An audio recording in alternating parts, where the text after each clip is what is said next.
This is Cape Chronicle. I'm Jacob McClellan. Mark Alnutt now has 6 months on the job as Southeast Missouri State University's new athletic director. He came to Southeast from the University of Missouri, where he served a variety of athletic roles, including Senior Associate Athletics Director for Administration. Mark Alnutt, thank you so much for your time. Thanks, Jacob. Appreciate you having me. Well, as we mentioned, you've been here for 6 months now. What are some of the things that you've learned about Southeast Missouri State University and in the region, and since you've been here? Well, first of all, it's been a whirlwind, but I have an opportunity to meet so many people. First of all, you have to look internally, meeting with our staff, our coaches, folks on campus, and getting to know and understand more about them. And then from an external standpoint, I have an opportunity to meet, whether it's one-on-ones or with group talks with various people in the community, and then being able to expand that throughout the region. I mean, one thing that I found out very quickly here was just how large of an alumni base that we have in St. Louis, with about 20,000 alums, and being in a position to try to, reconnect and engage them with what's going on with athletics.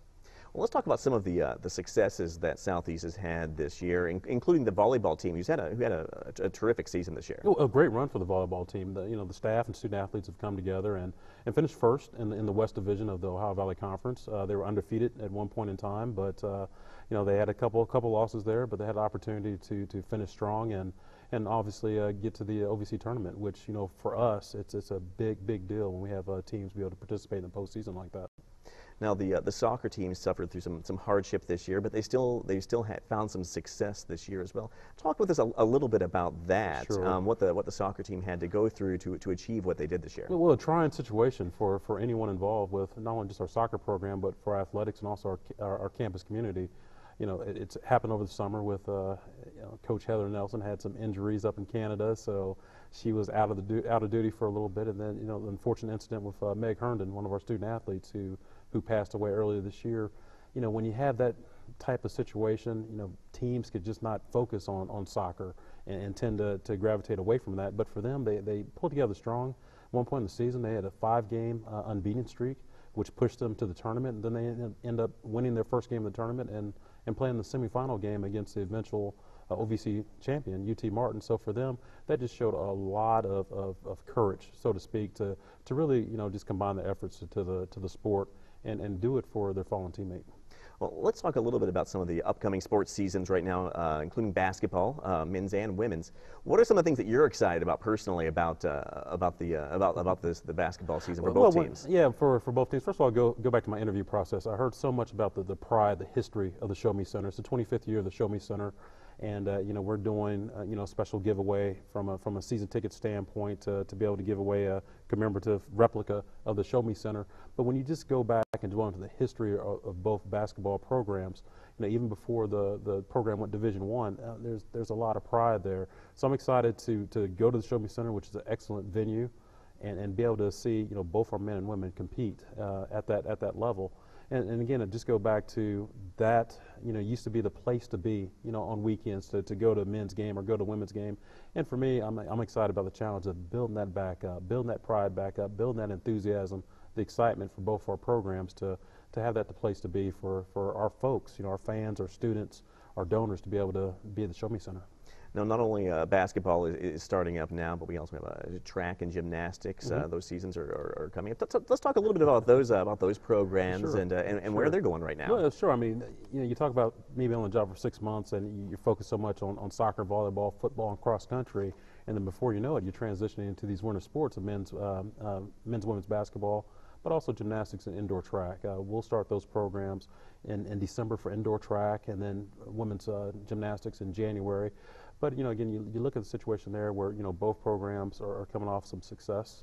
The track program is always clawing to the top of the OVC in terms of trying to capture that championship, and our women's gymnastics program is getting better. I mean, they're very strong academically, which we're so proud of, but they're also learning to compete a little better in the gym, and it should be exciting for both those programs. And as I always encourage fans that have the opportunity to go to Houck Fieldhouse for gymnastics, or we do have one indoor meet at the rec center to be able to see and cheer on your Redhawks. Let's talk a little bit about outreach into communities here in Southeast Missouri, and what the athletic department is doing now to reach out to athletes and families in Cape Girardeau and the surrounding region. Sure. That goes back to this summer when we rebranded our booster club to the Redhawks Club.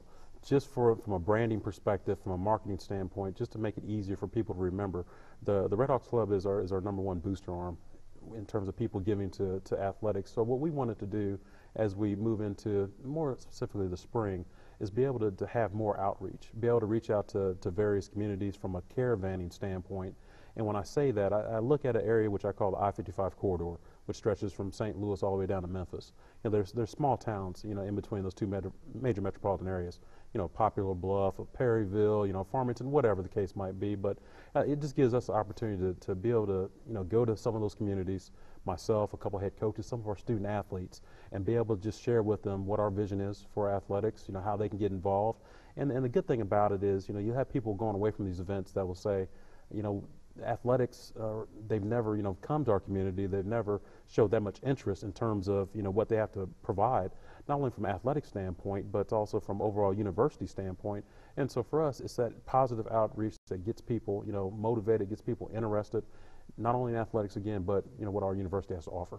And does this help with recruitment for athletes as well here regionally to bring in the best athletes from the region instead of going elsewhere, bring them here to Southeast? Oh, yes, it does, because you get to know more about the campus. And I always say, too, that, you know, we work in lockstep, so to speak, with our admissions department here in the university. So not everyone can play Division I athletics, but the opportunity to just kind of share, you know, what we have to offer might not attract the football student athlete or the baseball student athlete, but it might attract a student that wants to come here and get a great quality education. Let's talk a little bit about the baseball team and coming up this spring. One of my personal favorites. What's the coaching situation right now with the Red Hawks baseball team? Well, as you're aware of, Mark Hogan retired over the summer, so we named Steve Beazer as interim head coach, and he's in control of the program currently. And he's doing an excellent job. He really is, and we're excited to have him on board. And it's on the interim basis, so he'll have an opportunity to, at the end of the year, to be able to apply for this position, because we will open it up for a national search. And as I tell him, that he'll have a 10-month head start on all the competition. But we're very pleased at what he has to offer. He's an alum of Southeast Missouri State University. He has a pro playing career. He was also a very successful high school coach at Vianney up in St. Louis. So we're so pleased to have him, and we're so pleased that he accepted the interim tag, and we'll see where that goes. Mark Alnutt is Southeast Missouri State University's athletic director. Thank you so much for coming by. It's been a pleasure talking with you. Jacob, I appreciate it.